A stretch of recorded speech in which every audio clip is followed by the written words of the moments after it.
I'd like to welcome you all to the 6th episode of the In Conversation Roundtable discussion on the topic of the politics of water, a human rights perspective. My name is Carmel Williams and I'm the Director for the Centre for Health and All Policies Research Translation and the founding Director of the World Health Organization Collaborating Centre for Health and All Policies Implementation. Before we begin today's session, I'd like to provide acknowledgement of country. In the spirit of reconciliation, the Centre for Health and All Policies Research Translation, the International Water Association, Water Research Australia, and Public Health SA Health acknowledge the traditional custodians of country all throughout the world and their connections to land, sea, and community. We pay our respects to their elders, past, present, and extend that respect to all Aboriginal, Torres Strait Islander, and Indigenous people around the globe today. I'd like just to talk to you a little bit about why we're running these In Conversation sessions. So the Centre for Health and All Policies has really worked to develop and deliver these sessions, which we consider to be bringing together the boundary spanners, thinkers and policy actors to raise the profile of topical and challenging societal problems and to canvass and explore their potential solutions, with the aim of helping to progress the understanding across the research, policy and practice communities and to assist in moving each of these issues forward through increased collaboration and thoughtful action.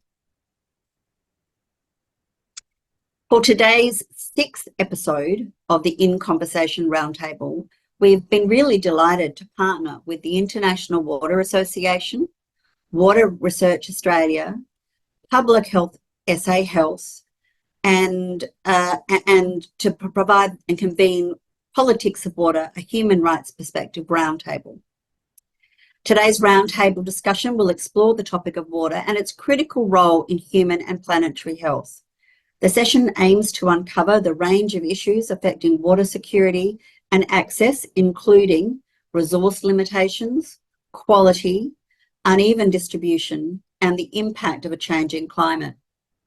Each of these issues are influenced by politics, and in turn, they can have a significant impact on human society.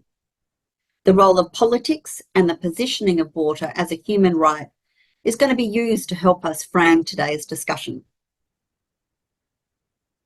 We're very privileged to have a range of roundtable speakers and expert panelists join us today, and I'm pleased to introduce them to you each shortly. Each of the speakers will share their perspective on the topic for a few minutes, about 8 to 10 minutes each, and I will be trying to keep them to time. Following the 3 brief presentations, time has been allocated for discussion and dialogue between the speakers. So we're keen for you to place any questions that you have as an audience in the chat, and the speakers will try to respond to them and will try to pose them if time allows during the discussion. But firstly, let me introduce our 3 panelists to you. I'm really pleased to introduce David Cunliffe, who's the Principal Water Quality Advisor at Public Health SA Health, and he's going to discuss why water matters and provide a brief history of global and local issues. David has 25 years experience dealing with health aspects of water and wastewater quality and has contributed to a range of guideline developments for Australian and international water organisations. Tom Mollenkopf, the President of the International Water Association, will discuss local and global solutions. Tom is an independent advisor on policy, strategy and governance and an experienced non-executive director. He's a senior associate with the AITHA Consultancy and president and board chair of the International Water Association. He is passionate about sound evidence-based decision-making and the role of informed and respectful conversations and good policy, and we hope we're going to have them today. The third speaker in our panel is Sarah Ransom. Sarah is a general manager at the Australian Water Partnership, and she will discuss water issues in the Indo-Pacific region and providing that really deep human rights perspective. Sarah is a former Australian diplomat with a background in international development with DFAT, AusAid, the Australian Development Bank, and in the UN system. She has a deep connection with Asia. She engages in the Australian Water Partnerships network of partners across Australia, the region and the globe to support Australia's role in the critical issue of water for development. Our final speaker is our Rapporteur for today, Karen Rouse. Karen's pleasantly agreed to take on this role for us. She's the CEO of Water Research Australia. Karen has over 20 years of experience in the water sector, including water resource and environmental management, economic regulation and strategic planning within a statewide utility, and leading the Urban Water Research Program for Australia's National Science Agency, CHiAPRT. So you can see that we're really we've got a wonderful lineup of speakers today, and it will be a really interesting discussion. But to help set the scene, and prior to having our first speaker, David, share his thoughts, we thought we'd just provide some scene-setting information. So to provide context for the discussion, to talk about why access to clean and safe and acceptable water is so important for global health. Water is fundamental to life, to all life on Earth, and it underpins all human activity, food and energy production, physical health, life in cities and social stability. Yet water security is a growing global threat. Rising global population growth, increasing prosperity, the industrialisation of agriculture, urbanisation and pollution of water sources are placing unsustainable demands and pressures on the world's clean fresh water sources. For Australia, as the driest inhabited continent in the world, we are facing unique challenges and also opportunities when it comes to water. Water is one of our most important resources, and it's important to ensure it is sustainable, reliable and resilient to drought and the changing climate. Water, including water resource management, as well as water, sanitation and hygiene, sometimes referred to in the international community as WASH, is also a key development, foreign policy and security issue for Australia.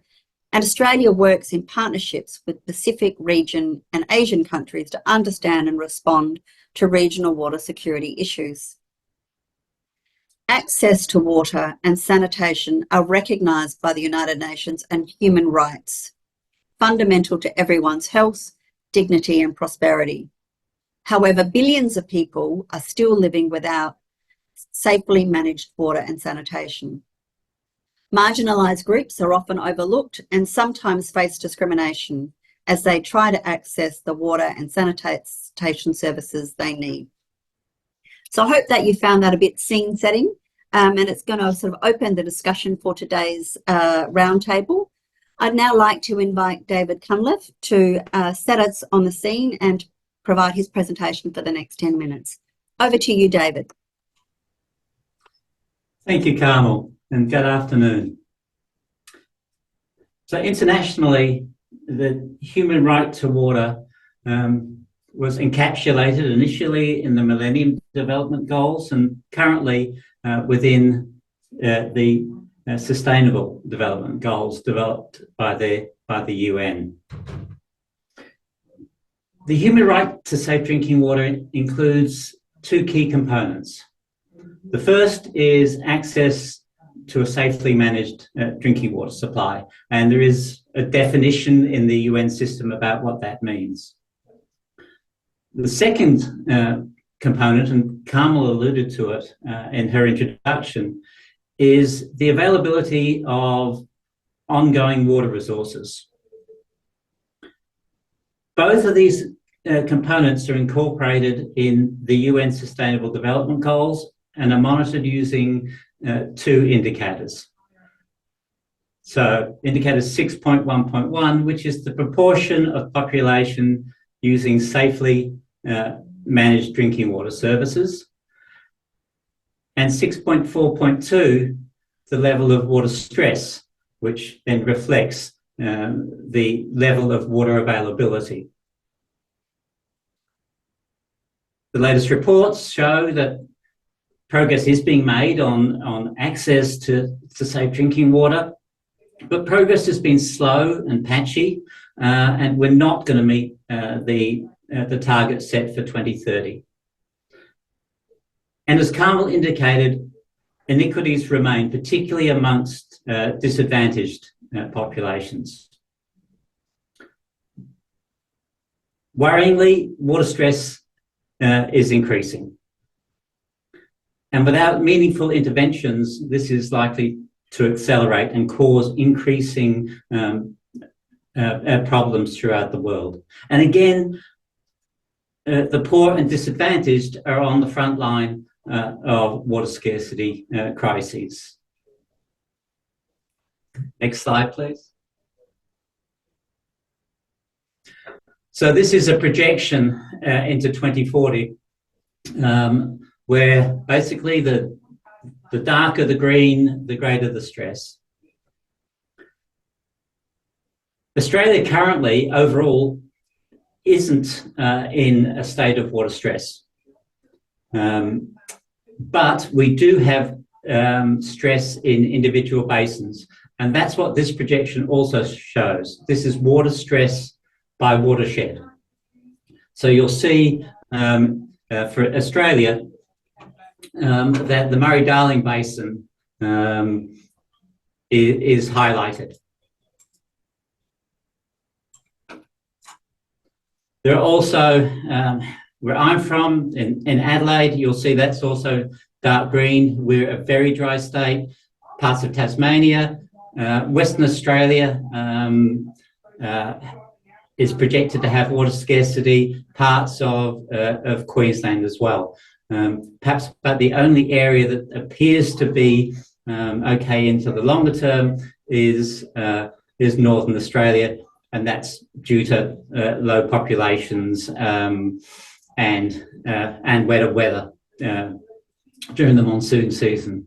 But if you look throughout the world, you'll see that the bottom of South Africa is affected, parts of Indonesia, a lot of the Middle East, Southeast Asia, and interestingly, most of the United States and the southern part of Canada are all impacted.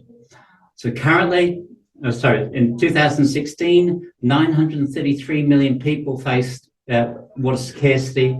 That's projected to increase to between 1.7 and 2.4 billion people by 2050.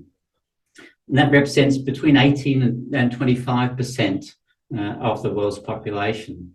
I mean, this comes, I think, as no surprise to anybody. Those who've been following the media over the last 4 or 5 years will have seen many, many international stories about severe droughts. Pictures of caked mud at the bottom of what were reservoirs. Stories about lack of drinking water supplies.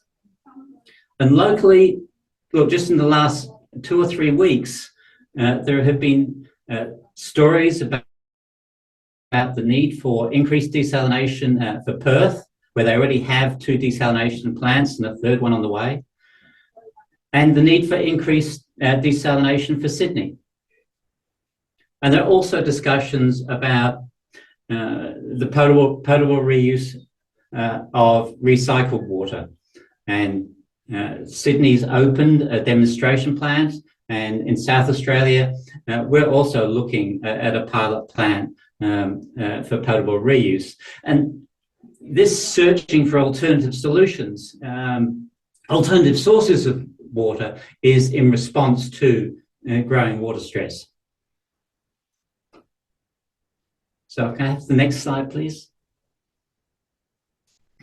So that's one side of the story, and that's looking like placing increasing threats on the availability of drinking water. And this is the other side. This is the proportion of access to safe drinking water.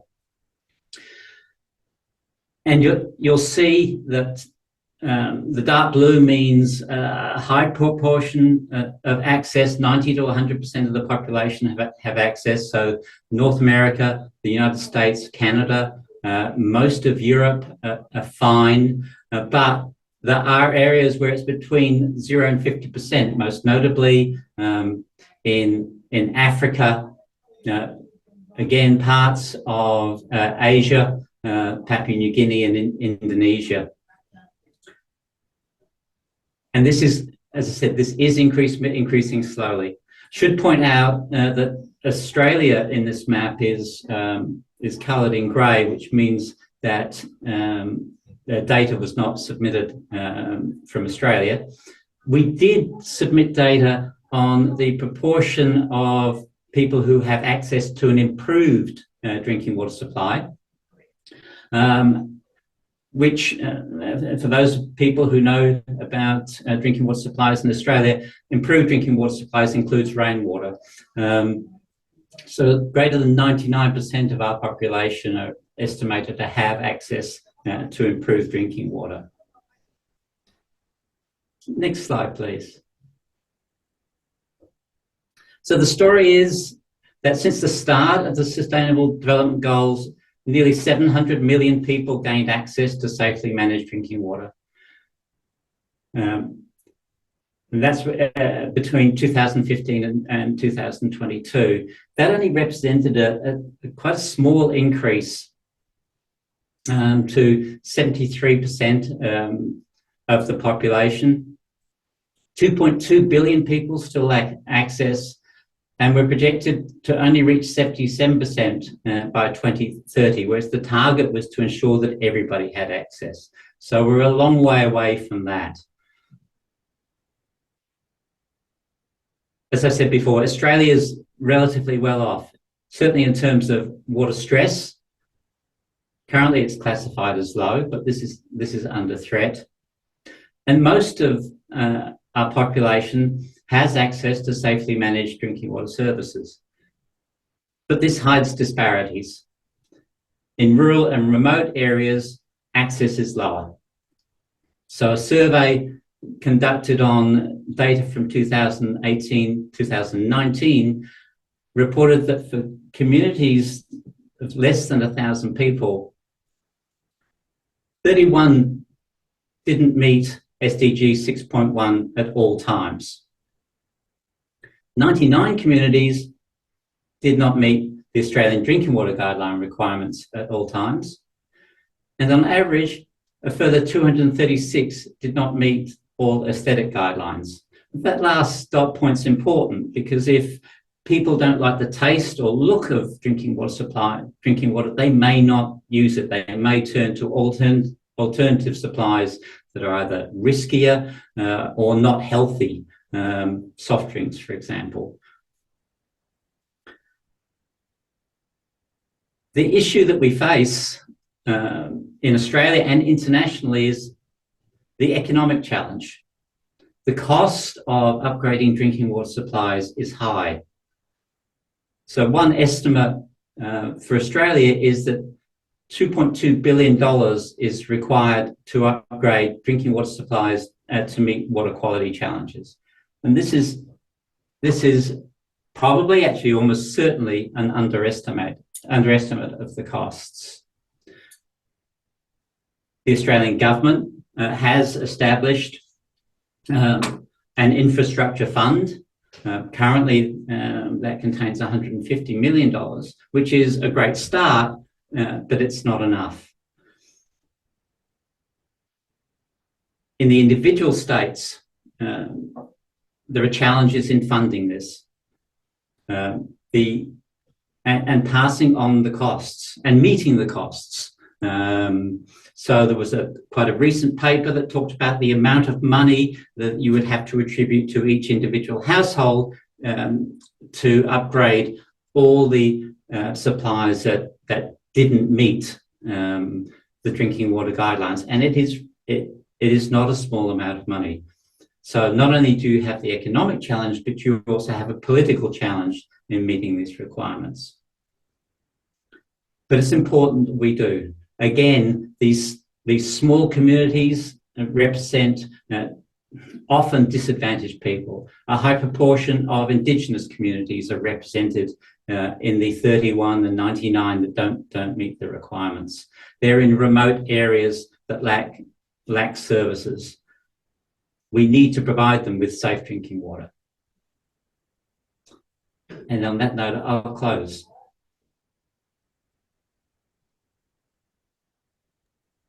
Thanks so much, David. That really set the scene beautifully for us. I think it provided both that global context, but it also brought us down and provided that really clear outline around how access to water and acceptable and appropriate access to water in Australia is a challenge for some of our communities.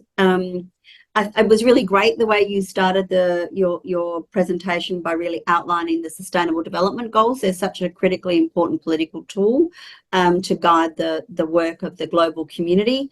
But it's a bit disheartening to see that even though we've made some tiny steps forward, I think that's how you described it, some small steps forward in improving access, that we're a long way short of meeting the Sustainable Goals targets at the global level. And that actually that water stress is really increasing globally. And so it's likely we might even see ourselves taking backward steps with the changes in society, in particular with the changes in climate. And you also then went on to talk about how while Australia is sort of really well served in many regards, I think you said 99% of the population has access to affordable, quality and safe drinking water, meets the quality standards, but there's significant proportions of rural and remote communities that are really missing out, and then that's a real issue. But the cost of trying to address that is a bit prohibitive at the moment with this economic climate and with the political kind of appetite for that kind of investment. I think the last thing I wanted just to draw attention to was that given this growing water stress that's occurring and emerging, that the global community is beginning to look for alternative water sources and alternative responses. And this includes thinking about and trialling drinking recycled water and what might be the steps and processes that need to go through that. So thanks so much for setting the scene so well, David. I hope that's a nice opener for you, Tom, to be able to take us through the next part of our conversation. Well, thanks very much, Carmel, and thank you for the opportunity to join this very important conversation. It's a huge topic, and I feel we can probably only touch on a couple of aspects.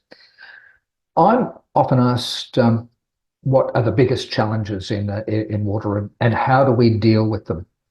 My colleagues in the water sector tend to respond with a list of environmental factors and demographic issues, climate change, water scarcity, when it comes to water quality, eutrophication of water bodies, pollution, and industrial impacts. And our solutions tend to centre on engineering and technical approaches, anything from dams, desalination, treatment plants, through to pipes, hand pumps and latrines even. But in doing so, we miss the point that, in my view, the intractable issues in water are often around economics and politics. David touched on this very neat intro there. And the reason these are intractable is because economics, politics is the forum for making decisions in groups or other forms of power relations and amongst individuals, dealing with the distribution of resources or status. And the politics of water can be highly emotional. If we want to deliver on the human right to water, in my view, we've got to talk about politics. Next slide. Before I go into my hypothesis, I'd like to contextualise just a little further. David mentioned the key elements of the human right to water. I just want to touch on a couple of them. They deal with availability, accessibility, affordability, quality and safety, and acceptability. Now, there are two elements of this that I just wanted to highlight. The first is that the human right to water talks about water and sanitation. We very often forget that one cannot gain the benefits of safe drinking water unless we also tackle the challenges of sanitation and hygiene. And the second element that I wanted to touch on was around affordability. The human right to water doesn't say that it's got to be free, nor that it needs to be delivered by public instrumentalities. What it says is that it must be available, accessible, and affordable. And when you think about some of the poorest of the world living in informal settlements, often they pay more per litre for water supplied by opportunistic vendors than wealthier residents might pay because they've got access to bulk supplies, or they might even have access to piped water. People are accustomed to paying. They just don't want to pay extortionate rates. Next slide. Let's return to the original premise, though, that politics and economics is the problem. Perhaps the clearest examples of politics in water can be seen in water-related conflicts. The Pacific Institute's Water Conflict Chronology lists violence over water going back around 4,500 years, and it's categorized in three areas. Water can be a trigger or a root cause of conflict. It can be used as a weapon of conflict, and water resources or water systems can be a casualty of conflict. So as a trigger, water may be a root cause of conflict where there is a dispute over the control of water or water systems, or where economic or physical access to water or scarcity of water triggers violence. And we think of some of the most stressed nations in the world. Perhaps regions like the Middle East or in Africa around the Nile Basin. But we have our own share, not perhaps of violence, but certainly conflict, even in the Murray-Darling Basin. So you can see how water can be a real trigger for conflict and tension. As a weapon, water resources or systems themselves can be used as a tool where contaminants can be introduced into the water supply system. It's otherwise targeted as a destructive form of violence. This clearly has the opportunity to lead to disease and death, but it can also have long-term impacts on societies and the environment. One example here was that the contamination of water was used as a tool to specifically target civilians during the Gulf War, where Iraqi marshes were poisoned and drained, leading to long-term deterioration of soil and water quality.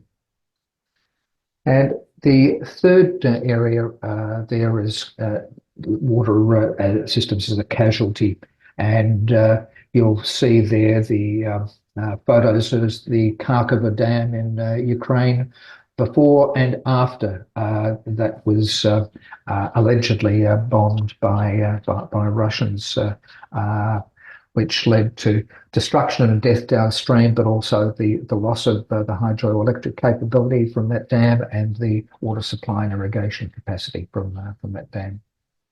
Next slide. So if we want to address water scarcity, access to water, the human right to water, we need to address the geopolitics of water. If politics is the problem, people are absolutely the solution. There's geopolitics, but there's also people at a local level. And I wanted to talk about a success story, and that is a case study in Odisha state in India. The International Water Association held its Water and Development Congress in Kigali in Rwanda last December, and we had an outstanding presentation from G. Mati Bathanam, who's the Principal Secretary of Odisha State. He gave this case study in quite some detail, and I do commend it to you because it's quite inspirational. Back around 6-7 years ago in Odisha State, there was inadequate coverage for water supply, many areas without a pipe network. Informal settlements were not covered by any water supply system. Elsewhere, illegal connections were rampant. There was disparity in water availability and supply within the cities and between cities, low pressure, erratic supply, and very low revenue collection from those areas that did have services with very high water loss. The results of that were public trust was extremely low, and there was a high incidence of waterborne disease outbreaks. Next slide. The response in Odisha State was a combination of business practices, but in my view, the core enabler of their substantive change there was around community empowerment. Over a journey of more than 5 years, the state engaged in process re-engineering amongst their water suppliers. They undertook investments and infrastructure augmentation, but they embarked on a substantial process of community partnership.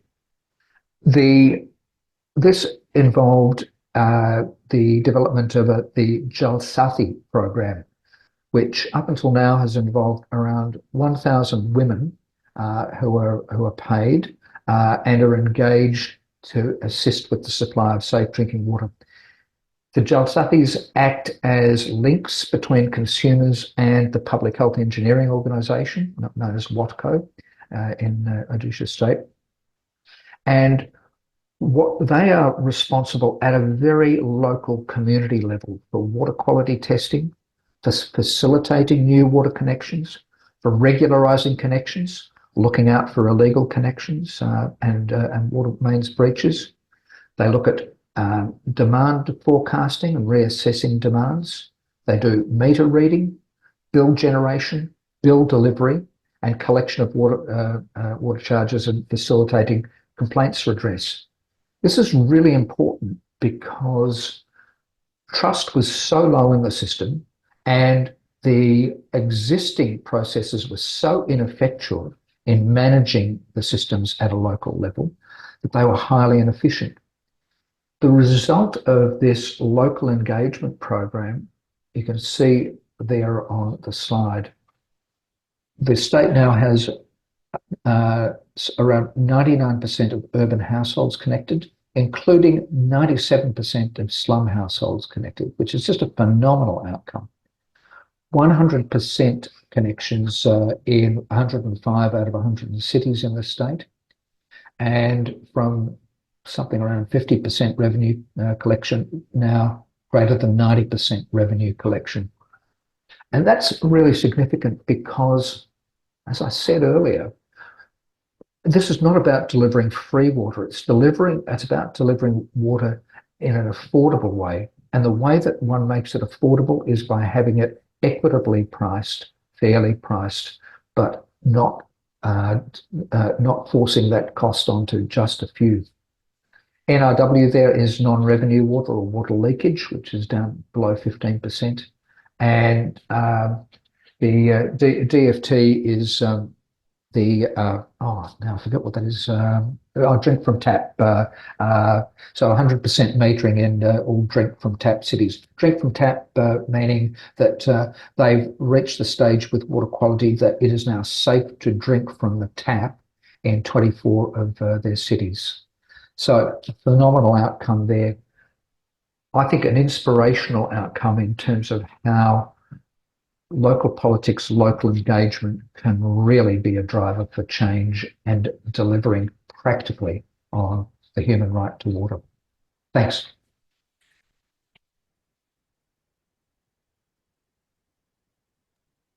Thanks so much, Tom. What a really great second discussion and sharing some really important insights, I think.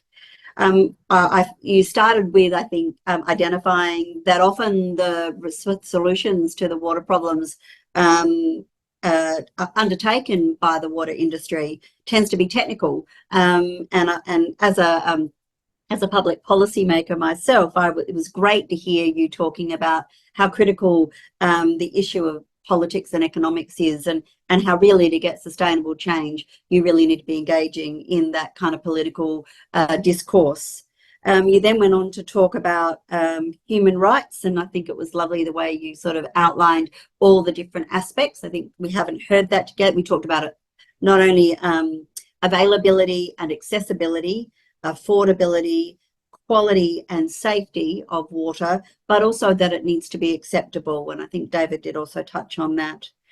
You then went on to talk about how the economics of water can be really unjust and unfair, and that those communities who are the least able to pay for these critical infrastructure sometimes are exploited and pay much more than those of us that are better off. And you mentioned about these informal settlements. You then went on to talk about how water can be used, I think really highlighting the issue of politics and power, and talked about how it's really being played out in different conflicts. And you gave some really helpful examples. You talked about it being used as a trigger, and I think we can even think about water in our region. How there are discussions and debates around access to water and different things in our region. You talked about it, that it's a weapon, and that's very distressing to hear about how people can deliberately poison water sources as a way of getting one up on their opponents, and then that it can be a casualty of conflict. And again, that's very tragic to see the outcomes of that Ukrainian dam. But what was really wonderful about this was that you then turned to, well, what can we do about this? How can we tackle these intractable problems of economics and politics? And you provided this wonderful example around how local politics and local people, when they're engaged and can work together in partnership, can really make such a huge difference. And by engaging with the community, empowering the community, bringing them on as invested stakeholders in this important endeavour, really can change the whole course of this issue, which is we certainly will be looking at that in more detail. It was really a great story. And again, that was really helpful. You really set the scene very well. And now Sarah is going to be talking to us, and she's going to be picking this up, but providing this Asia Pacific lens, and sharing some of her thoughts about that. Over to you, Sarah. Thanks, Carmel, and thanks very much for having me. It's a real honour to be asked to speak to you today. And I'd like to say congratulations on hosting this cross-disciplinary discussion. I think that's so important, and the spaces are too few in which we can do that. I'd just like to acknowledge that I'm joining this conversation from Ngunnawal country in Canberra, and I pay my respects to the Ngunnawal elders, past, present and emerging, and thank them for their continuing care of country, community and waters. So my name's Sarah. I'm the General Manager of the Australian Water Partnership, or AWP, and we are a Water for Development initiative that's supported by the Department of Foreign Affairs and Trade. So our role is to support sustainable and climate resilient water resource management across the Indo-Pacific, and we do this by working with partners. So we have around 250 Australian partners now, and an expanding number across the region and across the world. So as Carmel's already said, I'm going to approach today's topic from an international development perspective, and I was really interested to hear the previous presentations and to know that what I'm going to say is quite complementary to David's and Tom's presentations as well. So I'm also going to use the frameworks of international development to talk about progress on the right to water, which has been firmly and definitively established by the UN General Assembly. So I'll just ask to go to that slide. So this defined right is an anchor for this conversation today. But I think it's quite interesting to notice how the right's framed, the language that's used, and what's not included in the definition. I think there's a little bit of slippage in the language that's used, which is quite interesting. So there's two parts. There's the full enjoyment of life and then all human rights as well. So this is gesturing towards, I guess, the dual nature of water. So it's, on one hand, it's foundational to all the other rights. If you don't have water, you don't have anything. But there's also a nod there, I think, towards the interdependence of human and planetary life. And there's obviously a lot to say on that topic, but I'm going to resist and stick to human rights because we've only got 10 minutes. But I just did want to note that there's quite a lot of complexity there that we could explore. So, of course, the main international framework we use is the SDGs, and particular SDG 6, which relates to clean water and sanitation. So this is one of my key messages, is that, and David's already touched on this, that progress globally against SDG 6 has stalled. And in some regions, such as the Pacific, it's actually going backwards. So I'll just ask to change the slide there, please. So you'll see at the top of the slide there, I can't actually see them, so I hope we're on the right page. That's the message from the UN through the big UN Water Conference that was held in March in New York last year, and various SDG related events that took place last year because we got to the midpoint of the SDGs. At a global level, we have a long way to go if we want to achieve SDG 6. So on this slide, you can also see all of the SDG 6 indicators. So this is 2022 data, but it was released last year in 2023, so it's quite up to date. So at the UN Water Conference, this work was presented, and they said at that time that in order to meet the goals, we need to increase the progress on SDG 6 by 4 times what had already gone in, and that would require something like 10 times the finance that's already gone into SDG 6 work. So that reflects something that both Tom and David have spoken about, and that is that last mile problem. So it's very expensive to meet the needs of the most remote people. It is the hardest. So that 27% of people who don't have access to clean water globally will be the hardest to reach. It's difficult, it's political, it's economic. You're facing remoteness and other sort of compounding challenges around social and political factors. But at the end of the day, we do know how to do this. And I think a large part of this question about progress comes down to prioritisation and political will, and of course, finance. So you will also notice that the SDG targets there are a mix of WASH, so water, sanitation and hygiene, and water resource management, ecosystems, and there's some participation and cooperation elements. So that actually goes well beyond the human rights framing that I've shared on the last slide. So the last thing I wanted to say on this SDG framework is that these are global stats. Clearly, there's a global failure on SDG 6. We're not where we should be. But then when you break it down regionally, there's much more granularity, and you start to see that problem of inequality across the world. That gives us a much better understanding of the human rights impacts, and where we look at where the human rights impacts on water are really, really important. So I wanted to just zero in on the Pacific. So the map that David showed actually had Papua New Guinea on it, but the Pacific Islands weren't even there. So this is a problem for the Pacific. I think globally it's doesn't get the attention that other areas of the world get. At AWP, we do a lot of our work with Pacific partners. And last year we were really honoured to welcome Rhonda Robinson, who's the Director for the Geoscience, Energy and Maritime Division of the Pacific Community, or SPC, to our annual Partners Workshop, which actually took place on Gunner Country in Adelaide last year. Rhonda gave a really great presentation, which has just stayed with me ever since. And I just wanted to share a little bit of what she said to us today. So we can go to the next slide. This shows some of Rhonda's slides. And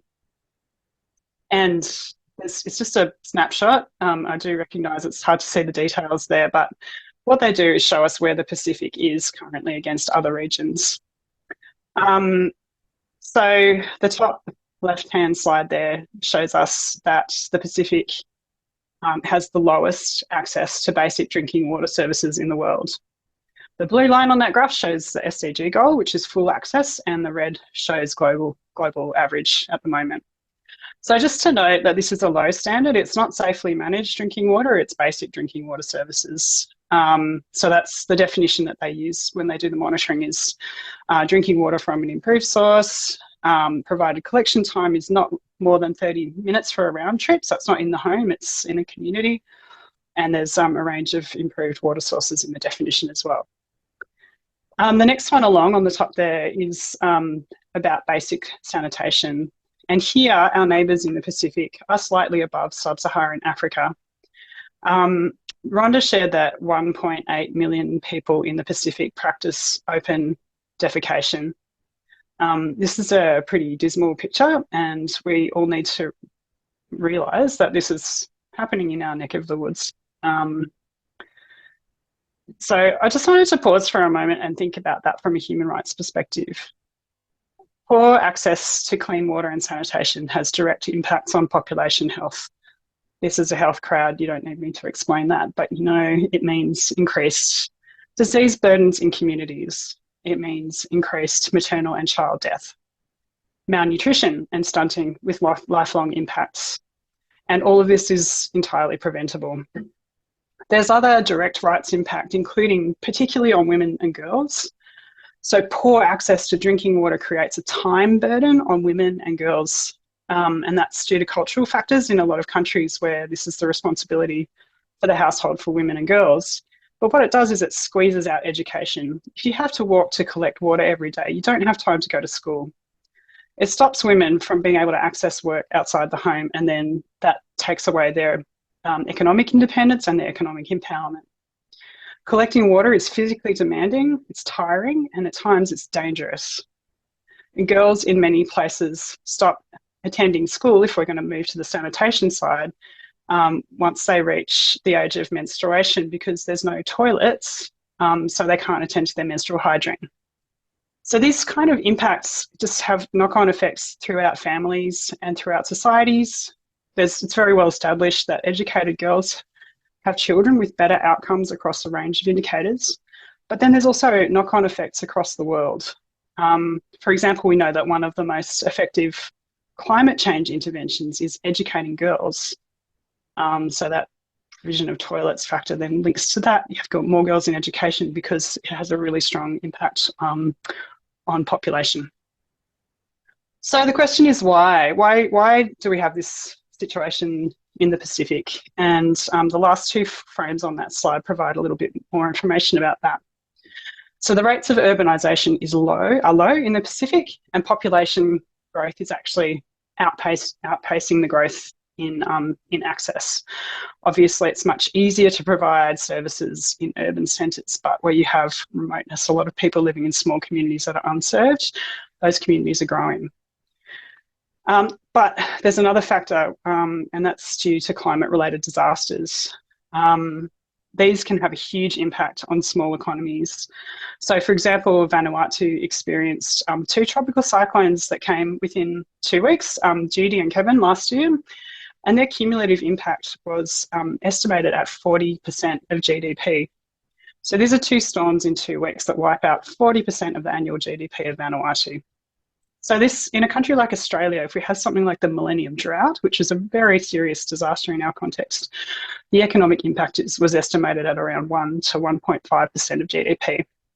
So the impact of disasters is that our friends in the Pacific are just running to keep the standards they have, the living standards they have. These impacts of disasters are so far-reaching, and they don't have the chance to improve those stats that I just quoted above. So when Rhonda spoke about this, she said that the cost of action is certainly high, and we talked about that, but actually the costs of inaction are higher. And the only way that this issue can be tackled is through long-term partnerships that use evidence-based and integrated solutions. I'm going to finish here by inviting everybody who's here today to take this knowledge and make it better known. So there's some quite shocking facts there, which I think aren't well known even amongst people working in the water sector. And I think, like all human rights issues, we only see change when people really grab knowledge like that and use it turn it into action in their spheres of influence. So I'm going to stop there. Thanks. Thanks, Sarah. It's a grim picture that you presented, and as a woman and a girl, I think presenting the challenges for women in these communities, and it really reinforces sort of that gender inequality, which we also know is a phenomenon that obviously happens in a number of communities, not just the Pacific, but in communities around the world. I think you started by really talking about that actually, and I guess you reinforce what David has been saying, but that actually SDG 6 is a long way away from being achieved, and that we're actually going backwards. And that the assessment of the international global community, when they looked at it, that it was alarmingly off track.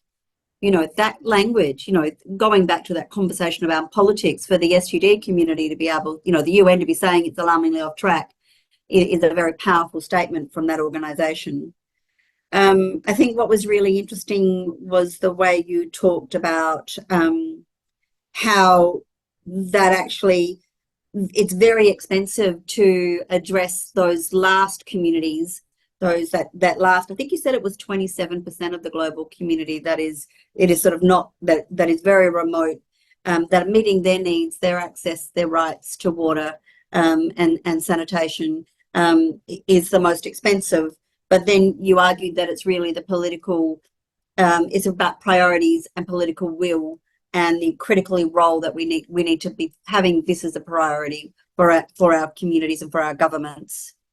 And then the way you drilled down into the Pacific example is so powerful. These examples really drill home the consequences of not having access to this sanitation, and the 1.8 million is a significant figure. And then the way it was really helpful, the way you then mapped the relationship between this lack of access to sanitation services that we would think was unacceptable here. The way you then mapped that to the impact on those communities, and as we said earlier, onto women and girls, but to how that impacts on education, how that impacts on work, how that really has knock-on effects across the whole of the society, and then it also spins out into the global community. And I think really you made a call to action, which was really, I guess that's what we're hoping that some of these discussions do. That actually, Rhonda's comment, and I'm sorry I didn't catch her last name, but we'll make sure we get it. That whilst the cost of action to address this 27% globally is very high, that actually the consequences and the cost of inaction are even higher, and that we need to raise our voices and advocate on behalf of these communities and behalf of all of the issues that we've discussed so far today. And then I also love the way you talked about that and I think this really comes back to some of what also Tom was saying, that we really need to be looking at integrated responses that are evidence-based. And I guess Tom's example provides us with a bit of a pathway about what some local communities are able to do with the right infrastructure and resources, but that we also need to have these integrated global, nation and localised responses as well. Well, I think that's it for our three speakers for the moment. I'd now like to, I don't know, Nihara, if we've got any questions in the chat, but we have a few questions here where we'd really like to open up for all of our speakers, including Karen, who's been very patient and waiting for her chance to give us a summation and to really summarise all the key messages. But first of all, I'm going to start with a question that's really about the Australian context. So we've heard that we have a strong record of water management and investment, yet that we know that there is more than 400 communities who lack access to good quality drinking water, which is about 8% of Australia's population. So in your opinion, and I open this to all of you, how effective do you think our current approach is to addressing the issue of people not having access to a secure supply of safe, acceptable, appropriate and accessible water? And what steps do you think we need to be taking to improve this situation within Australia? Who would like to start providing a response to that question? And if you don't put your hand up soon, I might throw to one of you.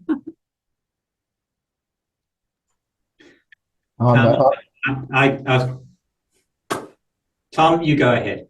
All right. I think to answer that question, we've got to explore a little bit further. Where is that that percentage of the population? What are the circumstances that they're in that means they don't have access to safe drinking water? First, I think we can readily think of some of our remote Aboriginal communities not having access to safe drinking water. Not always just our Indigenous communities in remote and regional Australia, though.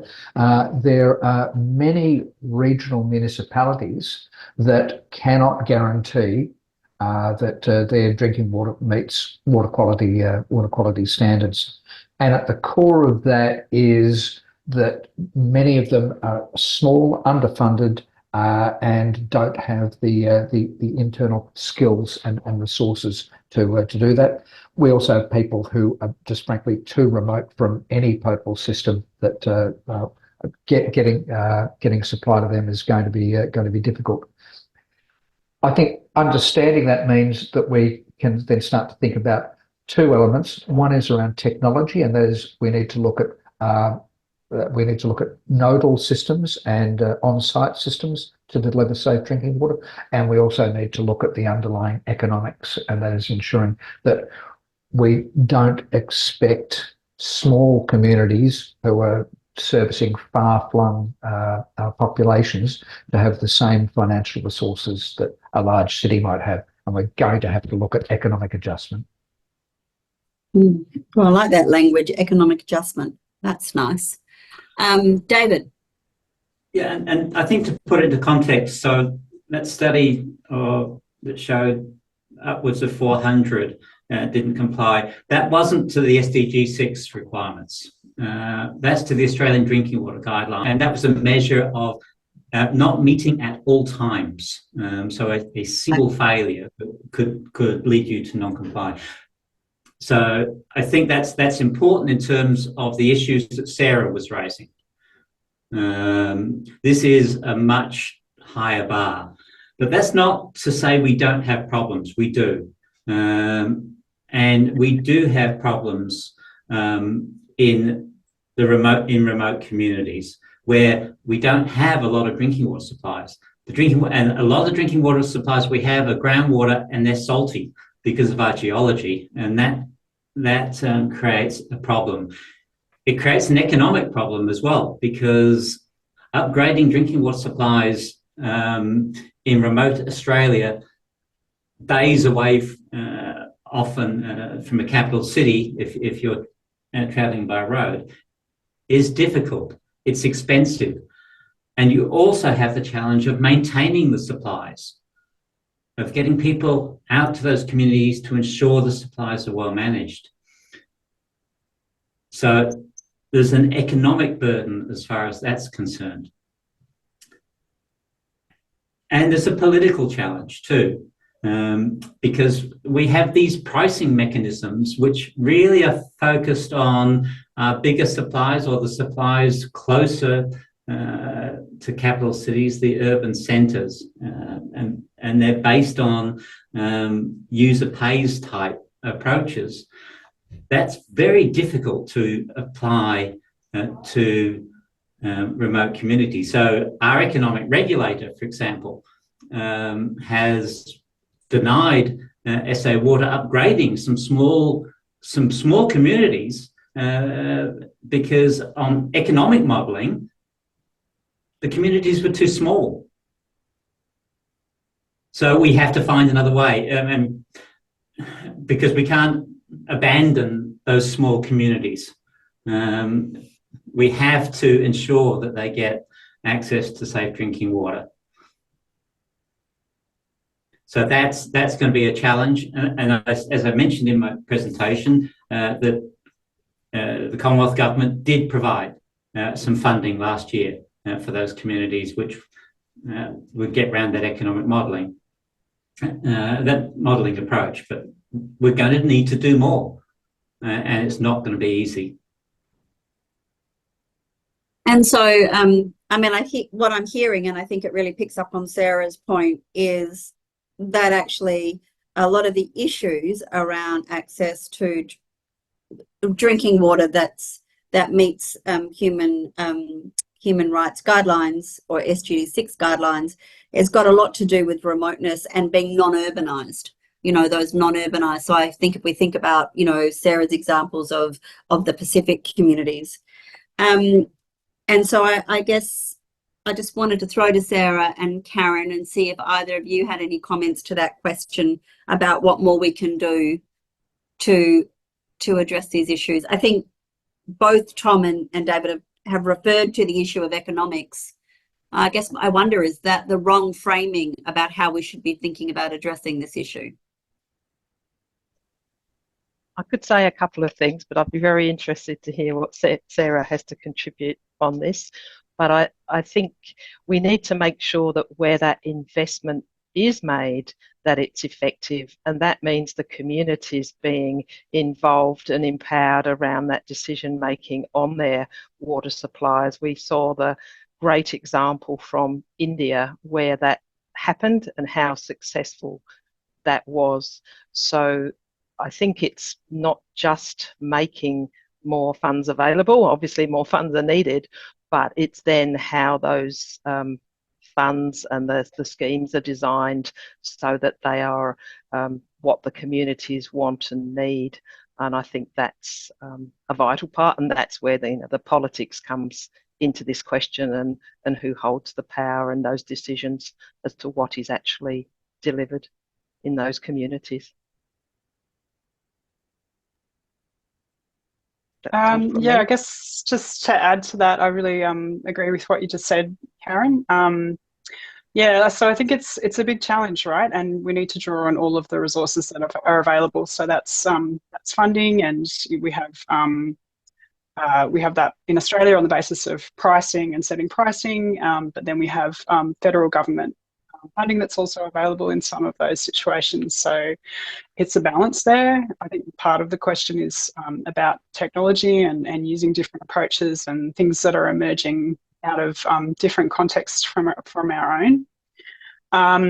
Yeah, I mean, I've observed quite a lot of really interesting experimentation through our work in the area of community managed water. So the example that Tom gave was a great one, and I think there's a lot to be learnt from these approaches. And I guess that's my final comment on this one, is that increasingly when we go and work with communities across the Indo-Pacific, our partners come back having learnt as much as they've given. So that's something that we need to recognise as well. We're all kind of facing the same challenges when we're talking about delivery of water supply in very remote areas, for example, and given space to share experience and to talk through different approaches. I think that could be potentially quite valuable in helping to come up with solutions, because it is really hard. It's a big challenge. Thanks, Sarah and Karen. And so I think I hear you suggesting that we need to have more of these sessions, Sarah. Maybe we have one where we showcase some of the examples of those collaborative endeavours. Certainly worth thinking about.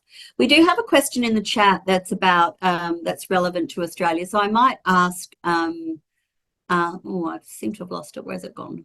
Let me see if I can. So they've got here, would a subsidised water scheme similar to the remote area energy scheme for remote communities be an effective way in ensuring equity of access of water for vulnerable communities? Would somebody like to have a go at answering that, or do you feel that we sort of covered that a little bit? I wonder. It was a specific example. Let me try and answer that. There is already, particularly in WA, I'm not so sure about SA, but definitely in WA, Water Corporation, the statewide water services provider, has now been given a very specific mandate to provide water to remote communities, and it's not doing so on a cost recovery basis. It's doing so as part of its broader social obligation. So that is occurring in some places. I think paradoxically in New South Wales and in Queensland, there are some, as I mentioned, there are some small water supply businesses that are part of municipalities that are expected to stand on their own 2 feet, are not subsidised, and they can't meet the reliability and water quality standards consistently, and that will require, in my view, if we want to have equity between citizens in our country, we're going to have to look at ways that we cross subsidise there. So I might go on to the next question then, which I think touches on many of the aspects of today's conversation that we've been canvassing.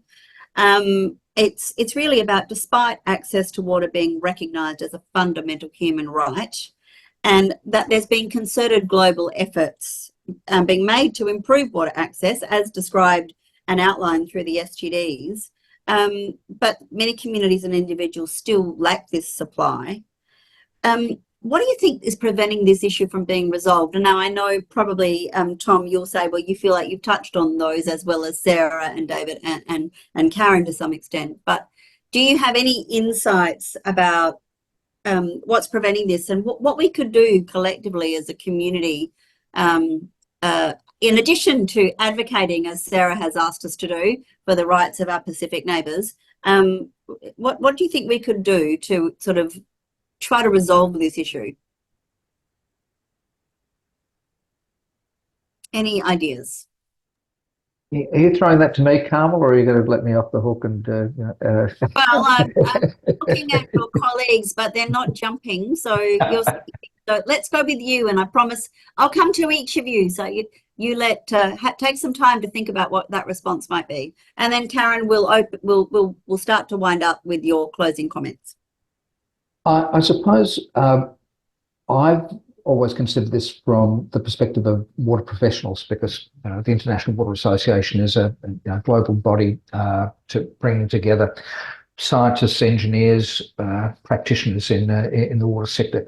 And for me, the message has very much been around the theme that I picked up in my few minutes earlier today, and that is that we get very focused around the technology, and that is absolutely important, because the advances that we've made around disinfection, around water treatment technology, around catchment management have been absolutely vital.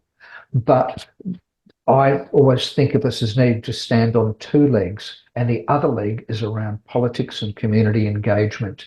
And so for water professionals, that's about ensuring that we engage not just with politicians, but policymakers, and as simple as around the barbecue conversation, to ensure that there is an awareness around some of these critical issues. So often we can skip over them. So yes, there's a degree of agitation. There's also, I think, it's important that we understand that there is a willingness to pay. And so this is not about giving things away for free, but about having fair and equitable pricing systems. And I think if we can overcome the theory that someone else has just got to give it away, we can actually really make great strides from that economic perspective in making things affordable and workable. So sound informed conversations are a great start, and because my confidence level in politicians has probably declined over the years, I'm very much a fan of community agitation and pressure, because that's what will drive political action. And others? Sarah, would you like to? Maybe I'll jump in there. And I think Yeah, I agree a lot with what Tom just said, and it's a bit of a strange phenomenon actually that I've noticed, because I don't have a background in water. I came to my role here from working in international development, so the water stuff I've kind of had to pick up on the job a little bit. But the more I learn, the more I think how strange it is that people outside the water sector don't understand where our water comes from and how water, drinking water supplies work. And it's just a really low general level of literacy, I think, across the world. Maybe it's because the engineers just get in and get the job done, and I don't actually know what it is, and I have spent a lot of time kind of trying to puzzle it out. But so I think I agree with what Tom said. We need to talk about it more, and we need to help outsiders, so people who aren't steeped in the law and the sort of the language of the water sector, to grasp the ideas and to be able to talk about and share the ideas as well, because it's just such a fundamental issue for everybody. To go back to the question, I think I just wanted to just highlight, I think one of the issues that we deal with, I guess, when we talk about water scarcity and water security, is that population and demographic factors are really, really important in that factor, particularly in places like Asia, where urbanisation is such a huge force. Population growth, urbanisation, increased demand on water supply. All of this is complicated and made worse by climate change and other sort of environmental factors. So all of this is happening in the background. The goalposts keep moving for planners and people who are working on water management. So it's very complex and very dynamic environment that people are working in, and it requires a huge amount of technical skill, but also agile policy making and the ability to sort of bring private finance into the conversation. And so it's a very difficult and complex area to be working in for that reason. I'll stop there. I think I think what both you and Tom are suggesting, and I'll come to Karen and David in a minute, is really that this is positioned in sort of global forces. The changing global structure of our societies, the move to urbanisation, the growing populations, the huge challenges to our environment. All of these things have their own direct and indirect impact on people's ability to access water, and then influences who has those rights and who doesn't. Karen and David, before we come to Karen for her final comment, for the final comments, David, did you want to say a couple of things about that last question? Yeah, to a large extent, the parts left are the most difficult. They're the most challenging. The Pacific Islands, where they have terrible cyclones, facing enormous problems with climate change. In Australia, it's the middle of Australia. Great remoteness is a challenge, so it's going to be expensive. There are a lot of resources. We just have to keep moving. We do have politicians who are interested.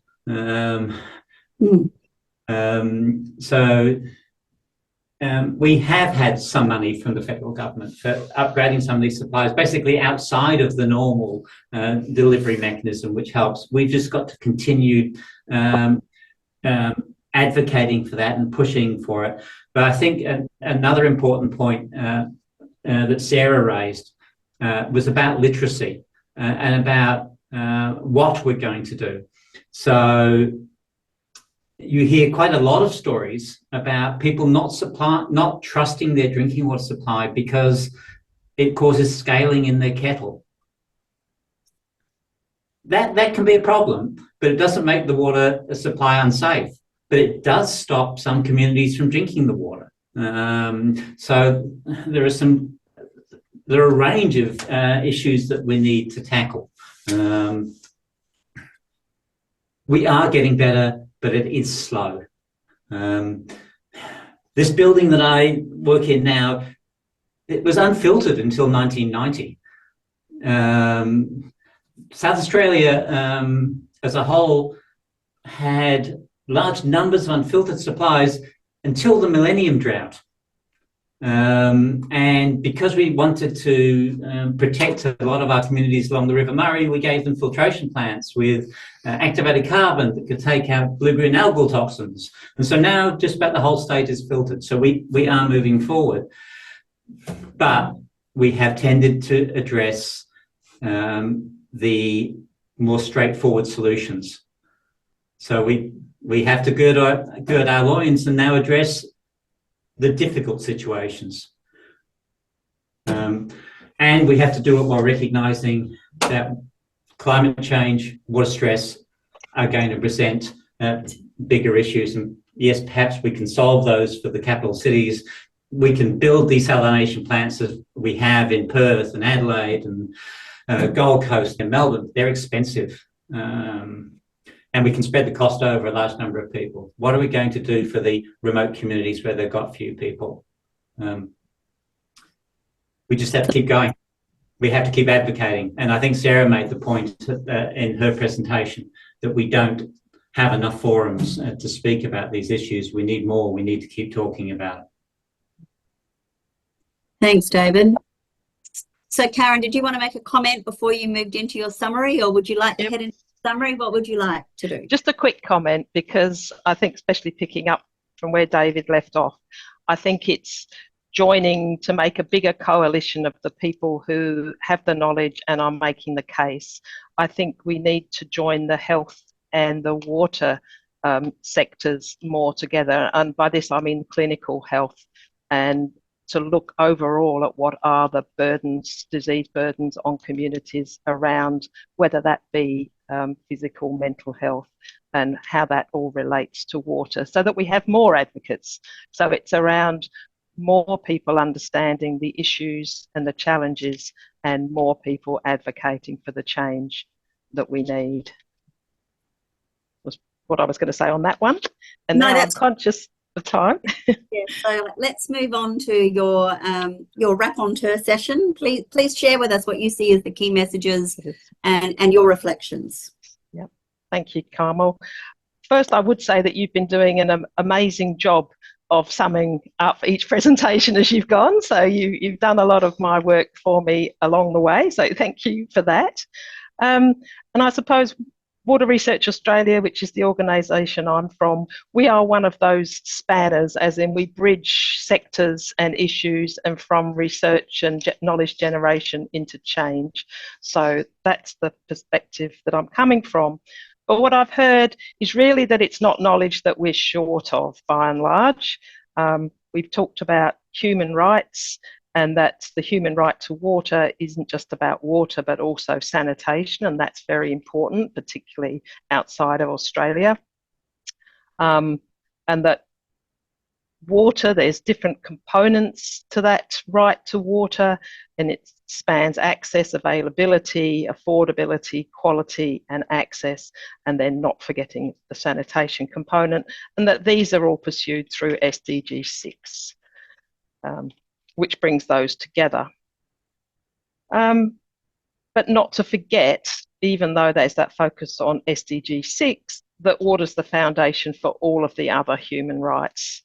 So it spans much broader than just SDG 6, and I think that can be forgotten and does play into that topic for today around politics, and that being the activities of how groups of people, govern what they do and make decisions, ideally for themselves. So I think we've talked about empowering and making sure that communities are actually involved in making those decisions, because they are the political actors for their communities. We heard that the poor and the disadvantaged are on the front line of water stress globally. So including Australia, that is plays out. And then of that group of people, that women are disproportionately affected it impacts not just their daily, well, it impacts their daily lives and their ability to participate in those other components such as education and the economy. And then in turn, that will impact their ability to participate politically. So it is impacting on the politics of water, the fact that women, their participation is impacted. We've touched on climate change, although it was discussed in terms, it wasn't labelled so much, but I would argue that shortages, changings of distribution, and even the conflict we talk about historically have, in many cases or most cases, been driven by climate, changes in climate over the decades and the millennia. And we heard that extreme events from climate change also play a considerable role, especially in the Pacific region. And the other point that I wanted to make related to climate change, which is particularly relevant in Australia, and I suspect in many developed economies, is that water allocation was undertaken some time ago in a time when we were in a much wetter cycle, certainly in Australia. So a lot of our water allocation was done when we had more, and even globally we now find that water for agriculture and water for domestic consumption is no longer available at the levels that people have allocations for. We haven't really touched on that today, but I think that is another way that climate change plays into water availability. We talked about priorities and politics and the fact that the questions were as much political and economic as technological in terms of how we respond, and that the solutions probably lay in those areas. And then just particularly in the last components, we talked more about solutions. So we heard a lot about what the challenges were, and then I guess in the questions and answers focus more on where solutions might lie. And it's good to know that we found some because as we heard initially, we're quite behind and worryingly behind on the achievement of SDG 6. So the solutions were seen to be partly technical, that there is still a space for technical solutions, potentially application of small-scale systems in some places and low energy and appropriate technology. There's, you know, a lot of new and exciting things in that space. We talked about economic solutions, accepting that beneficiaries can't afford to pay the whole amount, but recognising that water isn't free, you know, to anyone, that, you know, they must make a contribution, but I guess to the extent that they're able, and getting some equity into that space, and that there are approaches globally and certainly in Australia that are looking to further that. And then environmental, I'm going to come to social and political last because that's where most of them lie, but then environmental, we can't lose track of tackling climate change. So it's not a quick fix, I grant you that, but if we don't keep our focus on that, the problems are going to be very difficult to solve, and places where they have been solved will be unsolved. So the problem will get worse. It was mentioned at the World Economic Forum in Davos last year that climate change is supercharging this problem. So we need to keep the foot on the pedal in addressing climate change. But most of the solutions in the, you know, current and immediate future appear to lie in the social space.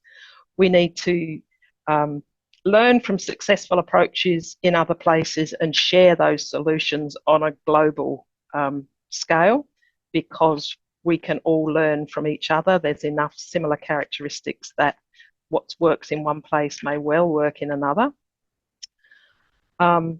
We need to empower women and girls so they can participate politically and economically in their communities.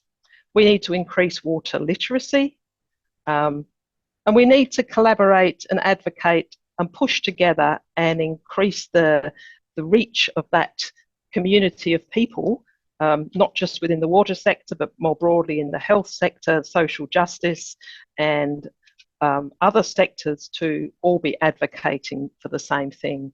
And that will magnify the voices. And in a political system, the louder your voice, usually the more that you're able to achieve. So that's my summing up. Wow, thanks so much. What a great job you've done, Karen. I really appreciate it. We've had a very wide-ranging, but also quite, deep dive conversation over the last hour and a half, and you've really touched on and pulled it all together beautifully. I really love to hear you talking about the need for us to collaborate and advocate across sectors. Perhaps many of you may not be familiar with the concept of health and our policies, which is at the heart of what my agency does, which is really about advocating and bringing together people across the research community, the public sector, the non-government sector, to really have common goals and work together for better outcomes. So I didn't ask any of you to say that, so it's really lovely that it's emerged naturally through the conversation. And I think I won't go on to talk about to pull out any of those points. I think everyone's really made a great contribution, and Karen's summarised it so well. So now I think I'd just like to wind up by saying thank you to all of those of you that have stayed online. I really appreciate that. And just to say that the Centre for Health and All Policies, Research Translation, really want to thank each and every one of you and your partner organisations. I also want to extend my thanks to the speakers today, to Tom, David, Sarah and Karen and their organisations that have joined with us to deliver today's session. So that includes the International Water Association, Australian Water Partnership, Water Research Australia and Public Health SA Health. We really appreciate your valuable time, insights and contribution. And I think you've really highlighted and shared what the challenges are, which do feel a bit overwhelming. But then I think there's also plenty of opportunities for us to think about how we can move forward. And there's some really nice suggestions and examples. Just before I wind up today, because we are at time, I just wanted to let everybody know that this session has been recorded and it will be edited. And once the speakers have approved, we'll put it up on the Centre for Health and Our Policies YouTube channel. We'll notify you when that's available so that you're able to download it and have, capture moments of the conversation that might be helpful for you moving forward.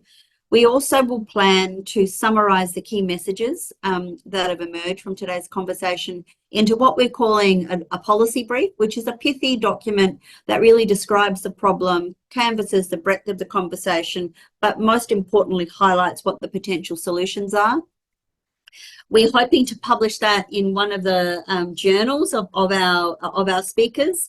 We're not quite sure which one yet, but it might be the International Water Association's Journal of Law and Policy, or it might be One Water.